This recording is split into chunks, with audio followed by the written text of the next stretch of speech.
Assalamualaikum warahmatullahi wabarakatuh. Perkenalkan, nama saya Reza Kurniawan, NIM C1B020175.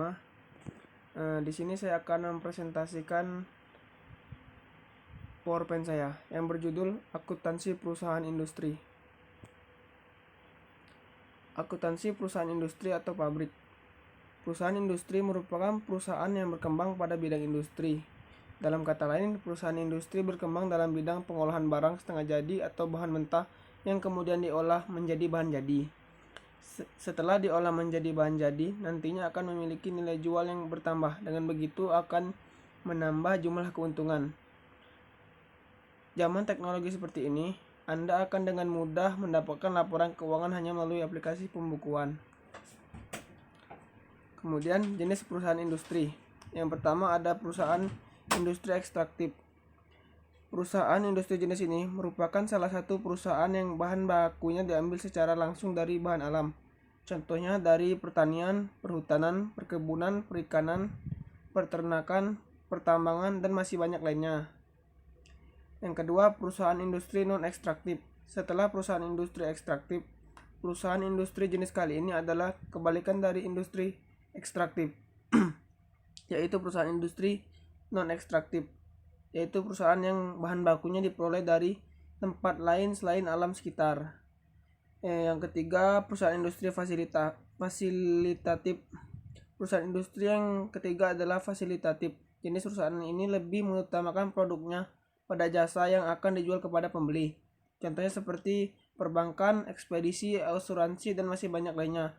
Usaha assembling atau perakitan dan reparasi juga termasuk ke dalam bagian usaha industri. Namun aslinya tidak berupa barang, melainkan berupa jasa. Laporan keuangan perusahaan industri. Secara umum laporan keuangan mencakup laporan neraca, laporan laba rugi, dan laporan perusahaan modal. Namun pada perusahaan industri kita akan mengenal adanya laporan harga pokok produksi yang menjadi poin utamanya. Mengapa demikian? Karena laporan tersebut sangat berpengaruh dalam hal mengetahui jumlah dari nilai persediaan yang akan digunakan dalam proses produksi. Nantinya tak hanya itu, melalui laporan tersebut kita juga bisa memprediksi berapa banyak biaya yang dibutuhkan dan bisa mengetahui berapa besar biaya yang sudah digunakan. Yang pertama, laporan keuangan perusahaan industri. Harga pokok produksi. Laporan harga pokok produksi adalah laporan yang menjadi inti utama dalam perusahaan industri. Inilah yang membedakan perusahaan industri dengan perusahaan dagang atau jasa. Dengan melihat laporan harga pokok produksi, perusahaan industri dapat melihat jumlah persediaan yang digunakan, baik dalam proses produksi sampai biaya overhead pabrik yang dikeluarkan. Kedua, laporan keuangan perusahaan industri. Laporan neraca. Untuk laporan neraca pada perusahaan industri tidak berbeda dengan laporan neraca perusahaan dagang ataupun jasa. Dalam laporan neraca terdapat aktiva, yaitu sebagai sumber catatan utama dari semua aset perusahaan yang tercatat pada laporan tersebut, dan pasiva berisi laporan model perusahaan atau hutang perusahaan. Yang ketiga, laporan laba rugi. Dalam laporan laba rugi sangat penting guna mengetahui berapa nilai pendapatan dan juga pengeluaran dalam satu periode. Terdapat nilai pendapatan, biaya atau beban, laba atau rugi kotor, laba atau rugi operasi, dan laba atau rugi bersih. Yang keempat adalah laporan perubahan modal. Laporan ini sangat penting karena berisikan tentang modal awal dan segala perubahan modal dan juga hal lainnya di luar kegiatan perusahaan. Dengan adanya laporan keuangan, maka perusahaan dapat menentukan berapa nilai harga pokok pasti yang akan diterapkan pada saat barang sudah siap dipasarkan. Untuk memudahkan Anda dalam pembuatan laporan keuangan perusahaan industri, Anda dapat menggunakan alat bantu seperti software akuntansi. Berikutnya, biaya-biaya produksi atau produksi cost adalah biaya-biaya yang timbul dari penyelenggaraan proses produksi. Biaya overhead pabrik atau overhead cost adalah biaya-biaya produk selain biaya bahan baku dan biaya tenaga kerja langsung. Biaya ini tidak dapat diidentifikasikan secara langsung dengan barang yang dihasilkan. Kemudian biaya tenaga kerja tidak langsung atau indirect labor seperti biaya gaji mandor, mekanik, dan sebagainya. Kemudian biaya bahan tidak langsung indirect materials, yakni macam-macam bahan yang digunakan dalam proses pengolahan tetapi kualitasnya sangat kecil dan tidak dapat ditelusuri keberadaannya pada barang jadi. Disebut juga bahan pembantu atau penolong seperti paku, lem dempul, pelitur dan membuat mebel.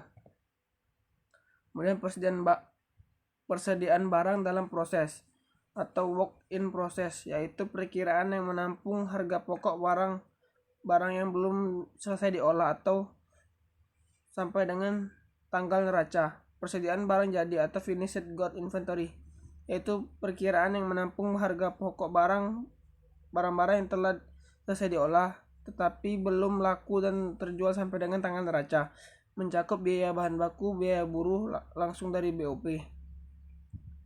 Kemudian biaya bahan baku atau raw materials adalah harga peroleh seluruh substansi atau materi pokok yang terdapat pada barang jadi. Misal kayu bagi perusahaan mebel.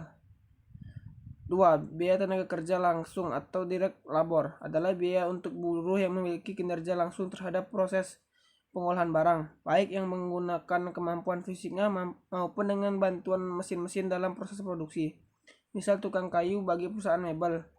Biaya pemeliharaan dan perbaikan, maintenance dan repair, biaya listrik, air, telepon, dan lain-lain. Ketiga, persediaan atau inventory. Persediaan bahan baku atau raw materials inventory, yaitu perkiraan yang menampung harga pokok dan bahan baku yang sampai dengan tanggal neraca belum mengalami proses produksi. Kemudian persediaan barang dalam proses, work in process, yaitu perkiraan yang menampung harga pokok barang-barang yang belum selesai diolah sampai dengan tanggal neraca. Kemudian persediaan barang jadi, finished goods inventory, yaitu perkiraan yang menampung harga pokok barang-barang yang telah selesai diolah tapi belum laku dan terjual sampai dengan tanggal neraca, mencakup biaya bahan baku, biaya buruh langsung dari BOP. Kemudian kesimpulan, perusahaan industri adalah perusahaan yang mengolah bahan baku menjadi barang jadi, kemudian menjualnya dengan tujuan untuk mencari laba. Sekian dari presentasi saya akhiri. Wassalamualaikum warahmatullahi wabarakatuh.